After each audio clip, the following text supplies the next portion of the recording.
మీరు ఎలాంటి బిజినెస్ చేస్తున్నా ఏఐ టూల్స్ ద్వారా మీ బిజినెస్ ని డబుల్ చేసుకోవచ్చు. జస్ట్ 49 రూపీస్కే ఏఐ టూల్. నమస్తే, వెల్కమ్ టు సుమన్ టీవీ. ప్రస్తుతం మనతో పాటు ఉన్నారు మోటివేషనల్ స్పీకర్ రజనీ రమ్మ గారు. నమస్తే మ్యామ్. నమస్తే నవీన. మేము ఒక ఆర్టికల్ చూసాను, న్యూస్ రీసెంట్ గా. పెళ్లి కొడుకు డిమాండ్స్ అంట. ఖచ్చితంగా పెళ్లి కొడుకు డిమాండ్ చేస్తానే ఉంటాడు, అది కావాలి ఇది కావాలి కట్నం కావాలనేసి. మరి ఈ పెళ్లి కొడుకు ఏం డిమాండ్ చేశాడో తెలియదు, కానీ అత్త మామలు అయితే షాక్ అయిపోయారు. ఇష్టమైన అమ్మాయే, మరి మంచిగా చేసుకోవచ్చు కదా, డిమాండ్స్ ఎందుకు మళ్ళీ? సో మరి ఆ డిమాండ్స్ ఏంటి అనే దానిపైన ఒక్కసారి మనం చర్చిద్దాము. మరి వాళ్ళు ఎందుకు షాక్ అయ్యారు, అసలు ఆ డిమాండ్స్ ఏంటి, కరెక్ట్ డిమాండ్స్ ఏనా అనేది. అంటే కొంతమంది లైఫ్ పట్ల చాలా స్పెసిఫిక్ గా ఉంటారు, ఏ విషయం అయినా సరే. ఇంకా లైఫ్ అనేటప్పటికి ఇంకా జాగ్రత్త తీసుకుంటారు కదా. ఇప్పుడు చాలా చోట్ల చూస్తూ కూడా ఉంటాం మనం, పెళ్లిళ్ళు జరుగుతున్నప్పుడు బీభత్సంగా అసలు పెళ్లి చూడనివ్వరు. పెళ్లికి ఇంతమందిని 1000 మందిని పిలిచామని కార్లు కొట్టించి భోజనాలు అరేంజ్ చేసి కష్టపడి పెళ్లికి పిలుస్తారే, పెళ్లికి వెళ్తే ఏమీ కనపడదు. అక్కడ ఏం తతంగం జరుగుతుంది, అక్కడ మండపం చుట్టూ నుంచున్న వాళ్ళ వీపులు చూడాలి మనం, వాళ్ళ వీపులు. అలాగే మనం గుడికి వెళ్తే కూడా చూడండి, వాళ్ళ వీపులకి దండాలు పెట్టాలి మనం, దేవుడికి కాదు. అడ్డుకొచ్చేస్తారు. ఒక పక్కకి నుంచోండి అని పంతులు చెప్తూనే ఉంటారు. ఆయన చెప్పినా కూడా అడ్డం వచ్చేస్తుంటారు. అంటే మనం దేవుడికి కాదు పెట్టే దండం, వాళ్ళ వీపులకి, వాళ్ళ తలలకి, వాళ్ళ కాళ్ళకి. ఇప్పుడు పెళ్లి కూడా చూడటానికి వెళ్తాము. ఇప్పుడు చూడండి, ఎన్ని పెళ్లిళ్ళు చూసినా పెళ్లి చూడటం అంటే ఎవరికైనా ఇంట్రెస్టే, సరదాగా కాస్త ఆనందానుభూతుల్ని మళ్ళీ వీళ్ళవి కూడా రీకలెక్ట్ చేసుకుంటూ, కొత్త చుట్టాలని కలుపుకుంటూ, ఆ పెళ్లి ఇలా జరుగుతుంది, మా టైంలో అయితే అలా జరిగేది, మొన్న వాళ్ళ పెళ్లిలో ఇలా జరిగింది, రకరకాల ముచ్చట్లు మాట్లాడుకుంటూ సరదాగా సంతోషంగా ఆ కాసేపు ఏదైనా కష్టాలు బాధలు ఉన్నా మర్చిపోయి ఆ చక్కగా ఆనందాన్ని ఫీల్ అవటం అనేది ఒక విషయం. అక్కడ అది ఉండదు. మనం వెళ్ళి పెళ్లి చూడకుండా ఇంకా ఏమంటారు, ఏం మాటలు అంటారు వీటిల్ని, ఏవో ఇంకా చీరల నగల గురించి పక్కన ఉన్న వాళ్ళతో మాట్లాడుకోవడము, ఇంకా కూర్చోలేకపోతే లేచి వెళ్ళి వెనక్కి వెళ్ళి వాళ్ళని వెళ్ళి పలకరించుకురావడం, ఇంతే జరుగుతుంది. ఇదే చూస్తున్నాం కానీ పెళ్లి అసలు చూడలేకపోతున్నాం. ఈ కెమెరామెన్స్ కానీ వాళ్ళ ఫ్రెండ్సే కానీ వాళ్ళ చుట్టాల మండపం దగ్గర ఉండే వాళ్ళందరూ గుమ్ముగూడి అసలు ఏమీ కనిపించకుండా చేస్తారు. ఇది ఒక పెద్ద ఫాల్ట్. ఎందుకయ్యా అని అంటే, ఇప్పుడు వద్దాం రీజనింగ్స్లోకి. ఇప్పుడు అక్కడ ఏదో అవి అందించేవాళ్ళు ఇవి అందించేవాళ్ళు అడ్డం పడుతూ ఉంటారు, దానివల్ల మనకు కనపడదు. ఇప్పుడు ఫోటోలు తీసేవాళ్ళు ఉంటారు, వీడియోస్ తీసేవాళ్ళు ఉంటారు, తర్వాత రకరకాల అనమాట ఫ్రెండ్స్ అనేవాళ్ళు సజెస్ట్ చేస్తుంటారు, ఇలా పెట్టరా అలా పెట్టరా పోజు అని చెప్పి, ఇలాగా వాళ్ళ సజెషన్స్. తర్వాత అంటే ఒక అకేషన్ ఒక సన్నివేశం తీసుకుందాం, తలంబ్రాలు పోసుకుంటున్నారు అనుకోండి, అటు నుంచి ఇటు నుంచి కొంచెం ఎంకరేజ్ చేస్తూ సరదా చేస్తూ ఆ ఈవెంట్ బాగానే ఉంటుంది. కానీ వాళ్ళందరూ అడ్డం వచ్చేయడం వల్ల ఏమవుతుందంటే, అసలు అక్కడ ఫోటోలు సరిగ్గా తీయలేకపోతారు. తర్వాత వీళ్ళు అలా పోజ్ పెట్టండి ఇలా పోజ్ పెట్టండి అనటాలు ఇవన్నీ జరుగుతున్నాయి కదా. దీనివల్ల ఎవరు పెళ్లి చూడకుండా అటు ఇటు వెళ్ళిపోతున్నారు. ఇందుకని ఇతను ఏం చేశాడంటే, చెప్పాను కదా, లైఫ్ పట్ల కానీ ఏ విషయం పట్ల కానీ స్పెసిఫిక్గా ఉంటారు. దానివల్ల ఏంటంటే, ఏ విషయం వల్ల మనం ఆనందం పొందాలో ఆ ఆనందం మనకి సరిగ్గా రీచ్ అవుతుంది. మనకి ఏ పని చేయాలనుకుంటున్నామో దాని రిజల్ట్ కరెక్ట్గా వస్తుంది స్పెసిఫిక్గా ఉండటం వల్ల. ఇప్పుడు ఇది కూడా అంతే. ముందు ఆయన అన్ని కండిషన్స్ ఎందుకు ఆడపిల్లి వాళ్ళకి పెట్టాడు అని అంటే, మరి అరేంజ్ చేసేది వాళ్లే కదా, అన్ని ఫ్రెండ్స్ని పిలిచేది, పంతులు గారిని పిలిచేది, ప్రతి ఒక్కటి ఆ పెళ్ళి అంటే ఆడపిల్లి వాళ్ళు చేస్తారు కాబట్టి వాళ్ళకి డిమాండ్స్ పెట్టారు. ఇంకా వాళ్ళేమో పాపం భయపడినట్టున్నారు ముందు, తర్వాత చాలా సంతోషించినట్టున్నారు. ఏంటయ్యా అని అంటే, కెమెరామెన్స్ దగ్గరికి రావద్దు, ఎందుకంటే ఇప్పుడు నేను చెప్పాను కదా, ఇంకా వాళ్ళే పెళ్లి కూతురు పక్కన చక్కగా కాళ్ళు మడిచిపెట్టి కూర్చొని భోజనానికి కూర్చున్నట్టు కూర్చొని ఇలా మొహం మీద కెమెరా పెట్టి ఇటు తిరిగమ్మా అంటే పెళ్లి చేసుకోవాలా వద్దా? ఇప్పుడు ఆ అమ్మాయి పంతులు గారు మంత్రాలు చెప్పి ఇలా చేయమ్మా ఇలా చేయమ్మా అంటే ఆ కాన్సన్ట్రేషన్ అటు ఉండదు, అమ్మాయికి ఇటు ఉంటుంది కదా. నవ్వండి నవ్వండి నవ్వండి బాగా స్మైల్ చేయండి అంటే ఆ అమ్మాయికి మైండ్ ఇటే ఉంటుంది, ఇంకా అటు ఉండదు. ఈ ఫోజులు పెట్టడంతోనే సరిపోతుంది. ఇప్పుడు పెళ్లి అనేది ఏంటంటే, ఇప్పుడు తెర కడతారు మధ్యలో, అంటే అన్ని కూడా అబ్బాయి ఏమేమి డిమాండ్లు పెట్టాడు అనేది ఇందులోనే వస్తుంది. నేను మొత్తం చెప్తున్నా. తెర అనేది ఎందుకు అడ్డం పెడతారు, అసలు పెళ్లి చూపులు అనేవి ఎందుకు జరిగేవి, తర్వాత మంగళసూత్రం కట్టక ముందు తెర ఎందుకు కడతారు, ఇవన్నీ చాలా మందికి తెలుసు, తెలియని వాళ్ళు కూడా ఉన్నారు. ముఖ్యంగా తెలిసినా సరే కెమెరామెన్స్ ఏంటంటే, కొంతమంది మాకు ఫోటోలు బాగా రావాలి, చాలా ఎఫెక్టివ్గా ఉండాలని కోరుకునే వాళ్ళు ఉంటారు. సో ఈ రీజనింగ్స్తో వాళ్ళు కూడా అలా దూసుకుపోతూ ఉంటారు. కానీ ఇలా ఇష్టం లేని వాళ్ళు కొంతమంది ఉంటారు. ఏంటంటే పెళ్లిని పెళ్లిలాగా చూసేవాళ్ళు, ఆ సన్నివేశం ప్రతి ఒక్కటి న్యాచురల్ గా క్యాప్చర్ అవ్వాలి కెమెరాలో. ఇప్పుడు సహజంగా పడే సిగ్గు వేరుంటుంది, సహజంగా ఆ సన్నివేశాన్ని బట్టి నవ్వు వేరుగా ఉంటుంది. నవ్వు అంటే ఆర్టిఫిషియల్ నవ్వే, ఫోటో కోసం ఆర్టిఫిషియల్ నవ్వే. ఇప్పుడు పెళ్లి కొడుకు ముందు కొంచెం సిగ్గుపడతారు, ఆ సిగ్గు పడనీయకుండా వీళ్ళు ఇటు తిరిగమ్మా ఇలా నవ్వమ్మా అంటే ఆ అమ్మాయి ఇంకా పెళ్లి కొడుకు ఏమనుకుంటాడు, కొంచెం సిగ్గుపడితే చూడాలని అనుకోవచ్చు కదా. పెళ్లి కొడుకే కాకపోవచ్చు, వాళ్ళ తరపున తల్లిదండ్రులు కానీ ఎవరైనా సరే ఆ అమ్మాయి అందంగా సిగ్గుపడింది, సిగ్గుపడితే బాగుంది అనే సన్నివేశాలన్నీ మిస్ అవుతున్నారు కదా. వీళ్ళకి అవసరం లేదు, ఫొటోసే. ఇంకా డీజే కూడా వద్దని అన్నారు. ఎందుకు అని అంటే డీజేలు పెట్టడం వల్ల చిల్లరతనం కనిపిస్తుంది, అక్కడ పెళ్లిలో ఉన్నటువంటి పవిత్రత పోతుంది. అంటే వేద మంత్రాలతో పెళ్లి జరుగుతుందండి. ఇప్పుడు ఒక్క పంతులు కాకుండా చాలా ఒక 7-8 మంది పురోహితుల్ని పెట్టి పెళ్లి చేయించుకుంటారు కొంతమంది. వేదాలు మొత్తం చదవమని చెప్తారు, వేద మంత్రాలు అంటారు కదా. ఇప్పుడు ఏం చేస్తున్నారంటే పురోహితులు కూడా ఈ రోజుల్లో వేదాలు ఎంతమందికి తెలుస్తున్నాయి, ఆయన ఏ మంత్రం చదివినా వీళ్ళకి అర్థం కాదు. నేను గమనిస్తాను కొన్ని పెళ్లిళ్లలో పంతులు గారులు పురోహితులు ఎవరు ఏమనుకోకండి, నేను చూసిన దాన్ని బట్టి నేను చెప్తున్నాను, అందరూ అలా ఉండరు. ఏంటంటే ఈ జనాలు ఇలా ఉంటే అసలు నేను మంత్రాలు దేనికి చదవాలి, ఎవరి కోసం చదవాలి అనే ఒక బాధ కోపం కూడా వాళ్ళల్లో వచ్చి ఏదో తూతు మంత్రం అంటారు కదా అలా చేసేస్తున్నారు. ఎందుకంటే నేను కొంచెం వేదం చదువుకున్నాను, నేర్చుకున్నాను కాబట్టి నాకు తెలుసు ఆ వేదం అంటే ఏంటో, అందులో ఏ మంత్రాలు ఉంటాయని నాకు తెలుసు కాబట్టి నేను గమనిస్తా. వెళ్ళిన ప్రతి చోట నేను గమనిస్తూనే ఉంటా ప్రతి ఒక్క విషయాన్ని. ఆ పంతులు పురోహితులు ఏం చేస్తారంటే 2 వరుసలు చదివేసి ఆపేసి మిగతాది ఏదో బాబు లేయ్యా, ఇది ఇలా చెయ్యయ్యా, అమ్మ ఇలా చేయమ్మా, ఇంకా అందులోకి వెళ్ళిపోతారు. వేద మంత్రాలు అంటే 1 గంట సేపు వేదం పఠిస్తారు. నేను ఒక పెళ్లిలో చూశాను, పెళ్లి కొడుకు కోరుకున్నాడు, వేద మంత్రాలతో నా పెళ్లి జరగాలి, నాకు ఇంతమంది పురోహితులు కావాలి, ఎంత ఖర్చైనా పర్వాలేదు అని చెప్పి అప్పుడు ఒక డిమాండ్ చేశాడు పెళ్లి కూతురు తల్లిదండ్రుల్ని. అని అన్నప్పుడు వాళ్ళు ఒప్పుకుని పురోహితుల్ని పెట్టారు. సాయంత్రము 7:30-8:30కి ముహూర్తం అయితే వాళ్ళు ముహూర్తానికి జీలకర్ర బెల్లం పెట్టించినా కూడా వేదమంత్రాలు పఠించి పెళ్లి తంతు పూర్తయి స్టేజ్ దిగి కిందకి వచ్చేటప్పటికి రాత్రి 1 గంట అయిందండి. వచ్చిన వాళ్ళు విసిగిపోయారు. ఆ అబ్బాయి అంత ఇంట్రెస్ట్గా అడిగి చేయించుకున్నాడు, ఎందుకంటే ఆ పవిత్రత కానీ ఆ ఇష్టమే కానీ వేరు. అలాగా వేద మంత్రాలతో పెళ్లి జరగాలి, వేదాలు కూడా పురోహితుల్ని చదవనివ్వకుండా వీళ్ళు ఇలా చేస్తున్నారు. అంటే ఈ అన్ని ఆస్పెక్ట్ల వల్ల పండితులను కూడా వీళ్ళు డైవర్ట్ చేసేస్తున్నారు అంతే కదా. వాళ్ళు కూడా ఇంట్రెస్ట్ పోతుంది, వాళ్ళకి పోయి గంట లోపల పెళ్లి జరిపించి వెళ్ళిపోయే స్థితికి వచ్చేస్తున్నారు.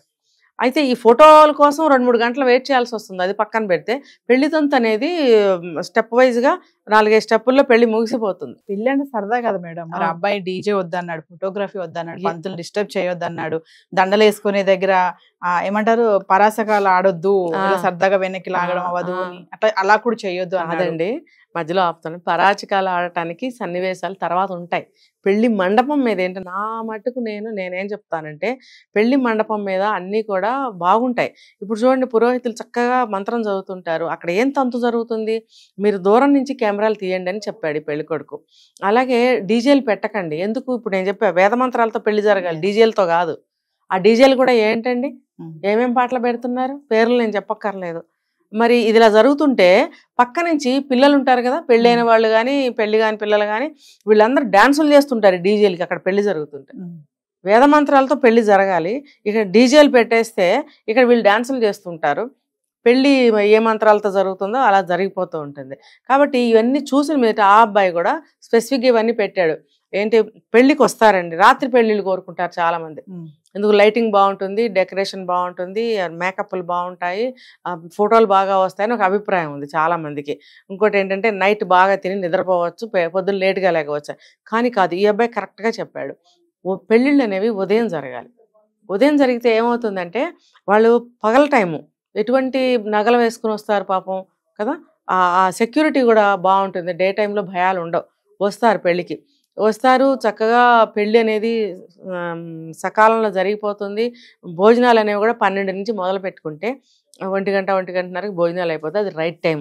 అది కూడా చెప్పాడు మేడం అబ్బాయి. అసిడిటీతో ఉంటారు, కొంతమంది షుగర్ పేషెంట్లు ఉంటారు చూడండి, పెళ్లి జరుగుతుంటే పాపం వాళ్ళు దిక్కులు చూస్తుంటారు అటు ఇటు, ఏమన్నా ఫుడ్ ఏమన్నా ఉందా, స్నాక్స్ లాంటివి. కొన్ని పెళ్లిళ్ళలో స్నాక్స్ కూడా ఎవరు, డైరెక్ట్ గా లంచ్.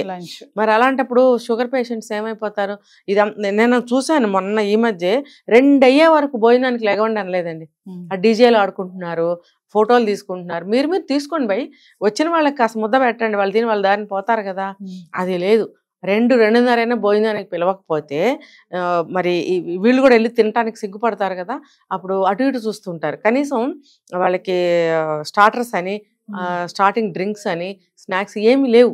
అన్నమే డైరెక్ట్గా. ఆ అన్నం కూడా 2 తర్వాత ఎప్పుడు వాళ్ళు లేవండి అంటే లేవాలి. ఈ లోపల షుగర్ పేషెంట్స్ ఏమవుతారు, చిన్నపిల్లలు ఉన్న వాళ్ళు ఏమవుతారు, తర్వాత ఎసిడిటీ గ్యాస్లు ఉన్న వాళ్ళు ఏమవుతారు, బీపీ ఉన్న వాళ్ళు, వీళ్ళందరూ కూడా టైంకి భోజనం చేయాలా. వాళ్ళని పక్కన పెడితే మిగతా వాళ్ళు కూడా 1 గంట 1:30 అంటే ఆకలి టైమే. టైంకి భోజనం పెట్టరా మీరు? పెట్టాలి కదా.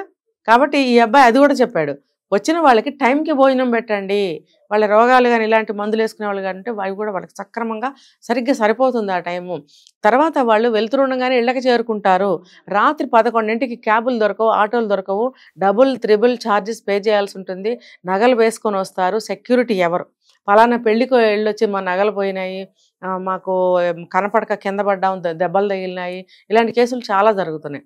ఇవన్నీ మన పెళ్లికి వచ్చి వాళ్ళు ఇలా అయ్యామని లైఫ్ అంతా చెప్పుకోకూడదు. పెందలాడే 1 గంటకల్లా భోజనం పెట్టి పంపించేయండి, వాళ్ళు త్వరగా ఇళ్ళకి చేరుకుంటారు. ఏం డిమాండ్స్ మేడం ఇలాగే. తర్వాత స్టేజ్ మీద మంగళసూత్ర ధారణ అయ్యిందో అవలేదో పక్కన పెడితే పెళ్లి కూతురు పెళ్లి కొడుకు ఇద్దరు కూడా ఈ ఫోజులు ఇవ్వండి, ఆ ఫోజులు ఇవ్వండి, టచ్లు ఇవ్వండి. ఇప్పుడు చూడండి, తలంబరాలు డ్రెస్సులు మార్చుకుని వచ్చిన తర్వాత పంతులు గారు నెక్స్ట్ కార్యక్రమం వెంటనే స్టార్ట్ చేస్తారు. చేసినప్పుడు కెమెరామెన్స్ ఏం చేస్తున్నారు, వాళ్ళని ఆపేసి నడుం చుట్టూ చేతులేయి, ముద్దు పెడుతున్నట్టుగా ఫోజ్ ఇవ్వు, కళ్ళల్లో కళ్ళు పెట్టి చూసుకుని ఫోజ్ ఇవ్వండి అని అంటుంటే, పెళ్లి తర్వాత ఇప్పుడు చాలా డివోర్స్లు ఎందుకు అవుతున్నాయంటే ఇది వన్ ఆఫ్ ద రీజన్స్ అనమాట.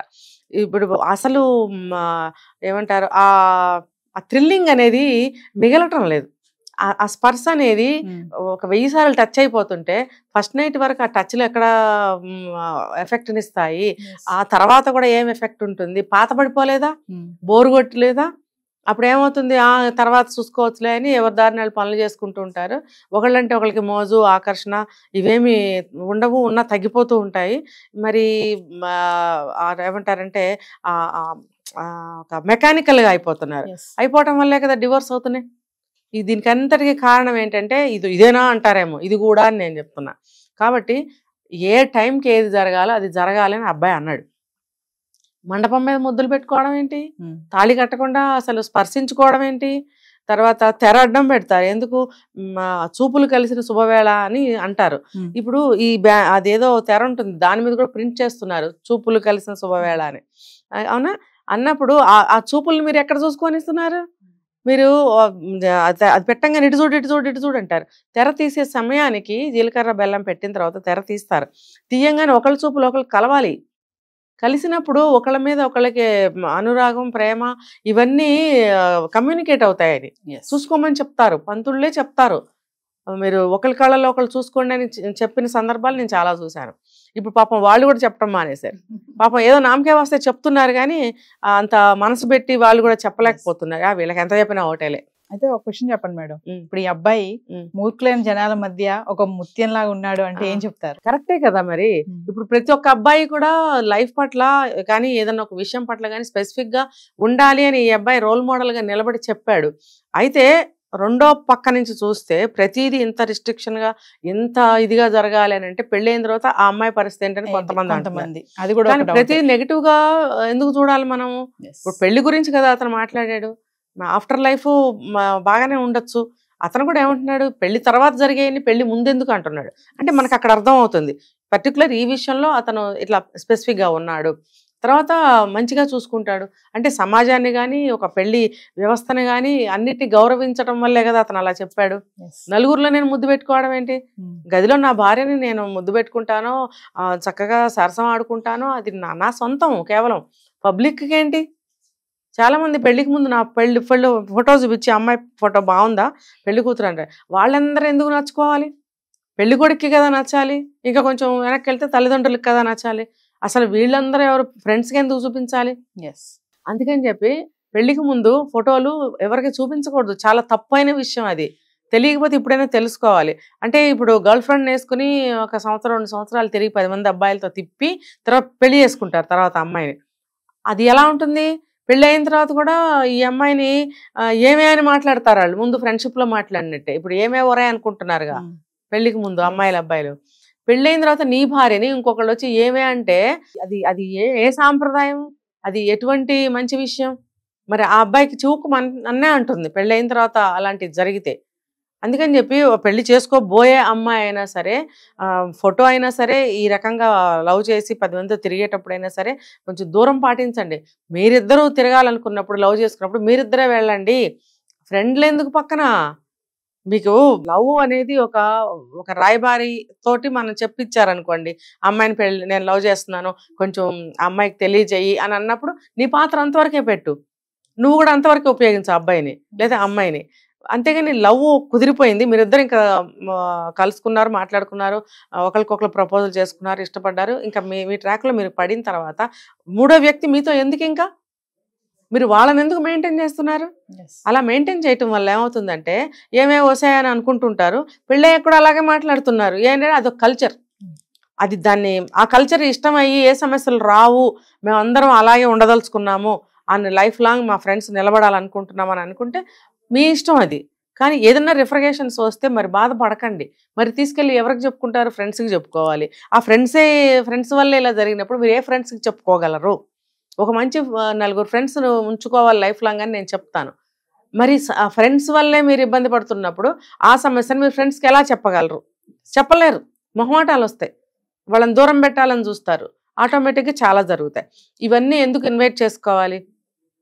మీరు లవర్స్ అయినా, పెళ్లి చేసుకోబోయే వాళ్ళైనా, పెళ్లి చేసుకున్న తర్వాత అయినా సరే మూడో వ్యక్తి ప్రమేయం అనవసరం. సో ఏదేమైనా మేడం, స్టార్టింగ్ లో చెప్పినట్టుగా పెళ్లి కూడా డిమాండ్స్ మాత్రం నిజంగా షాకే అవి. ప్రతి అబ్బాయి చేసుకోవాలి అటువంటి నిర్ణయాలు. ఈ కాలంలో ఇలాంటి అబ్బాయిలు ఉంటే పెళ్లి చేసుకోపోయే ఆ అమ్మాయి చాలా అదృష్టవంతురాలు, పెద్ద సెక్యూరిటీ కూడా ఆవిడకి. నా భర్త ఇంత స్పెసిఫిక్ గా ఉన్నాడు, ఎవరు నా జోలికి రారు అనే ఒక గొప్ప నమ్మకం కూడా ఏర్పడుతుంది. Thank you.